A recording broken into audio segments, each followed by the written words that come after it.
नमस्कार, मी पंजाब डक. आज आहे 27 नोव्हेंबर 2024. राज्यातील सर्व शेतकऱ्याला सांगू इच्छितो की राज्यामध्ये म्हणजे 1 तारखेच्या नंतर म्हणजे 1 डिसेंबरला राज्यात ढगाळ वातावरण येणार आहे, म्हणून हा अंदाज लक्षात घ्यायचा. पण राज्यातल्या सर्व शेतकऱ्याला सांगू इच्छितो की तुम्हाला सांगतो, निसर्ग तुम्हाला संकेत देत आहे. तुम्ही बघा, आज तुमच्याकडे वारं सुटला असेल बघा.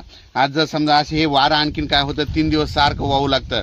3 दिवस वारं जोराने वाहू लागलं की आपण म्हणायचं आता 4 ते 5 दिवसात आभाळ निघणार आहे. पण 2 तारखेच्या नंतर राज्यामध्ये म्हणजे कर्नाटक, तामिळनाडू, आंध्र प्रदेश त्या भागामध्ये जोरदार पाऊस पडणार आहे. 28, 29, 30च्या दरम्यान तिरुपतीकडे खूप मुसळधार पाऊस पडणार आहे, म्हणून तिकडल्या आपल्या भाविकांनी हे अंदाज लक्षात घ्यायचा. पण राज्यात मात्र आपल्या महाराष्ट्रामध्ये 2 डिसेंबर ते 7 डिसेंबर दरम्यान 7-8 डिसेंबर दरम्यान राज्यामध्ये महाराष्ट्रामध्ये काय होणार आहे, अवकाळी पाऊस येणार आहे, म्हणून हा अंदाज लक्षात घ्यायचा. पण हा नेमका पाऊस कुठं राहणार आहे तुम्हाला सांगतो. राज्यात 3 डिसेंबरला म्हणजे 3 डिसेंबरला काय होणार आहे, तो पाऊस नांदेड जिल्हा, अहमदपूर, उदगीर, त्याच्यानंतर इकडं अंबाजोगाई, परळी, लातूर जिल्हा, त्याच्यानंतर केज, इकडं धाराशिव, त्याच्यानंतर तो पंढरपूर, त्याच्यानंतर ह्या भागामध्ये 2, 3, 4च्या दरम्यान ह्या भागामध्ये पावसाचं वातावरण म्हणजे तिकडे थोडाफार पाऊस पडणार आहे, म्हणून हा अंदाज लक्षात घ्यायचा.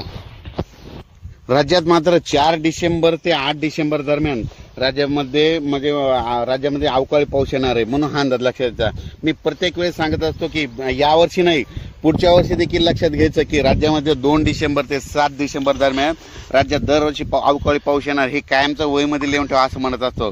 आणि तुम्ही बघू शकता ही तारीख आलेली आहे, म्हणून सांगतो आता ह्या म्हणजे 4 ते 7 डिसेंबर दरम्यान तुम्हाला सांगतो सांगली जिल्हा, कोल्हापूर जिल्हा, त्याच्यानंतर सावंतवाडी, त्याच्यानंतर राधानगरी, त्याच्यानंतर पुणे 2, सातारा, जत, पंढरपूर, पुन्हा लातूर जिल्हा, बीड जिल्ह्याचा कडाष्टीपर्यंत, पुन्हा तसं तो संगमनेर तिकडं कोकणात, त्याच्यानंतर तो पाऊस तसाच इकडं जळगावकडं म्हणजे तिथं संभाजीनगर, पुन्हा त्याच्यानंतर वैजापूर, गंगापूर, शिर्डी या भागामध्ये बऱ्याच ठिकाणी म्हणजे जाणार आहे, म्हणून हा अंदाज लक्षात घ्यायचा. राज्यात मात्र सर्वदूर पाऊस पडणार नाही, फक्त हे जे भाग सांगितला आहे या भागामध्ये राहणार आहे.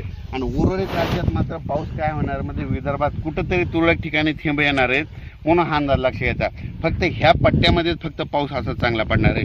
म्हणजे हे असं म्हणजे पश्चिम महाराष्ट्राचा पश्चिम महाराष्ट्र इकडल्या साईडच्या पट्ट्यामध्ये जे गावाचे नाव सांगितले त्या भागाकडे जोरात पाऊस पडणार.